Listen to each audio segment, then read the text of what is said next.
Hi guys. In today's 9 minutes motivation, I've discussed something which I very accidentally discovered about life. It's very profound, very beautiful.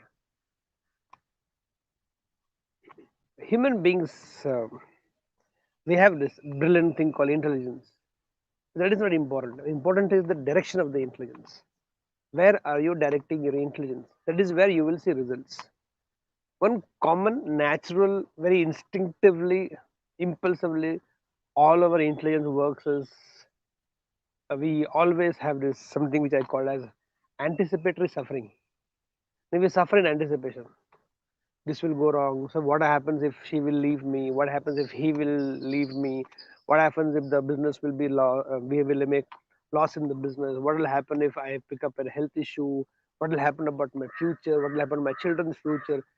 And right now, if you see whatever is going through, it's going through great only. You are in a great state of space and mind. Everything is going brilliant. But a lot of people, when I say a lot of people, I actually say a lot of people, 10 out of 9 out of 10 actually suffer in anticipation. I have given it name as anticipatory suffering.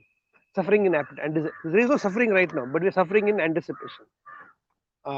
They make some plan and they start thinking, what if the plan will fail? What if things does not happen as per my plan? What happened this? And plan is not even started to be implemented. Leave the execution part is suffering in anticipation. This is why what I call it anticipatory suffering. Now, most of them in this world, not you, you are great people, you don't suffer. Most of them in the world have been obsessed with disease, or this disease has actually entered into everybody's mind and corrupted and contaminated everybody's mind, and we suffer in anticipation. Check now how many times I've seen people. You also would have seen people around you, not you. You are always happy people. So many people just for the sake of thinking, because you have got the intelligence, we keep on suffering in anticipation. It's cloudy, not even rained, not even raining, not even drizzling, just cloudy, and people will suffer in anticipation. Oh, my function will go for a toss, this will happen, that will happen, and people suffer in anticipation. I don't remember I've been like this, but one thing I realized after I understood this beautiful law of life, that it is not my intelligence, it is the direction of my intelligence that will determine the pace of my progress. Now, which means intelligence directed towards anticipatory suffering is going to make me suffer in the present. Future, I don't know. I may not suffer for that reason for which I am today suffering, but I definitely suffer because of my thought process. Then one day, suddenly it just occurred to me. Then why not have anticipatory happiness? Why not suffer? Why not be happy in anticipation? So that was a little tricky because we are not that great Mahatmas that we can just feel happy. Naturally, it doesn't come to us. Naturally, we are only sad people. Then I practice something called anticipatory gratitude. For example, if I'm going to a pilgrimage to, let's say, from Bangalore, Tirupati is the closest pilgrimage for most of us here.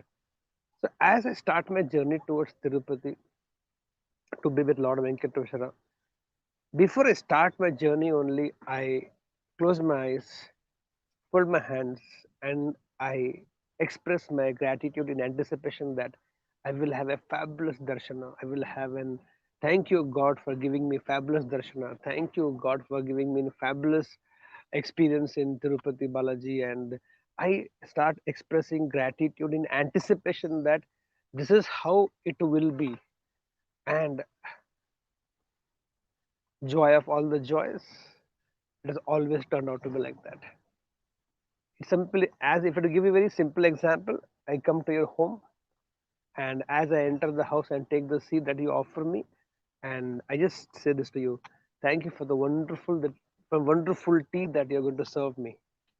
Now you have planned or not planned, I do not know.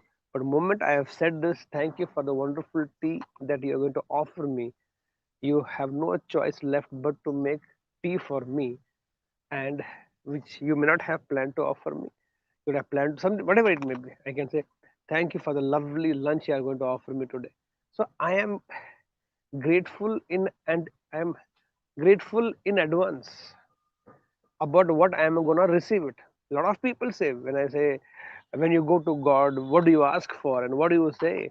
And a lot of people very philosophically tell me this, that we only go and thanks for all that God has given to me, which is such an anyway, the diplomatic answer people give. But even if that is true, people go, and even if I give this benefit that most people go to only express thank you for what all they have received in my life, I think I go a little step forward, and I want all of you to practice this very, very religiously, sincerely, with a lot of faith.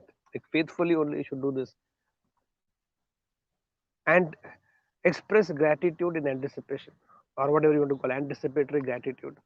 Like how they will have anticipatory bill that in case something wrong goes, police should not arrest me or court should not give me warrant, so they will have anticipatory bail. So I think this is a very legal term also, philosophical term also, and a very spiritual term also. Right now I'm giving to you anticipatory gratitude. Should be able to start whatever you want to start.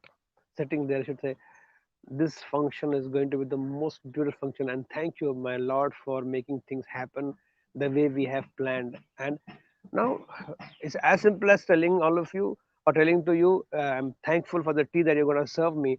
I'm telling it to existence also. Thank you for the beautiful experiences that you're going to conspire for all of us who are going to come to this function or this event or this program or this project. Thank you, my Lord, for making everything happen beautifully, properly, as planned. And even if something goes wrong, you know you will take care of it. You actually transfer the entire responsibility of execution of whatever you have planned, including your life, onto the higher energy. When my son says, before we start the trip or travel program somewhere, a holiday trip we are going, and before the trip starts, if my son comes and tells, Dad, thank you for all the beautiful hotels that you are going to book for us. Thank you, Dad, for all the beautiful travels booking that you are going to do for us. Thank you for all the amazing food that you're going to serve for us. Thank you for all those rides, those carnivals that you're going to take all of us. Now, I may not have thought about all these things, but the moment my son is expressing his gratitude in advance, thanks dad for giving all the things.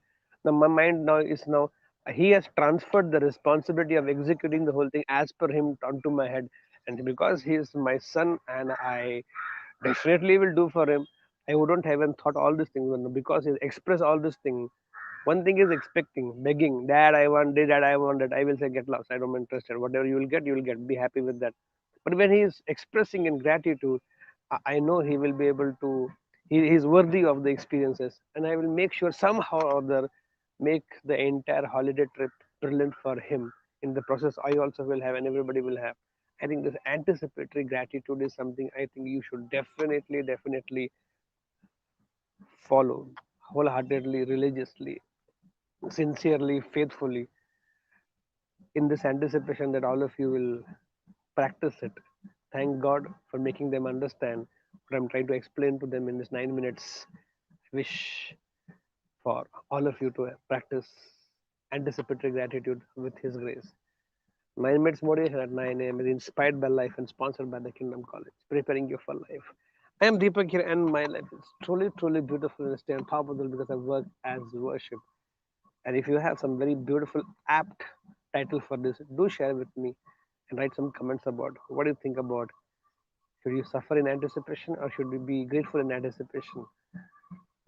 If you can take anticipatory bail for your crimes or for their crimes, they will take. I think we can always have our own anticipatory gratitude bail from God, and we will always have beautiful moments. With that belief, let's start this beautiful day. Here we go.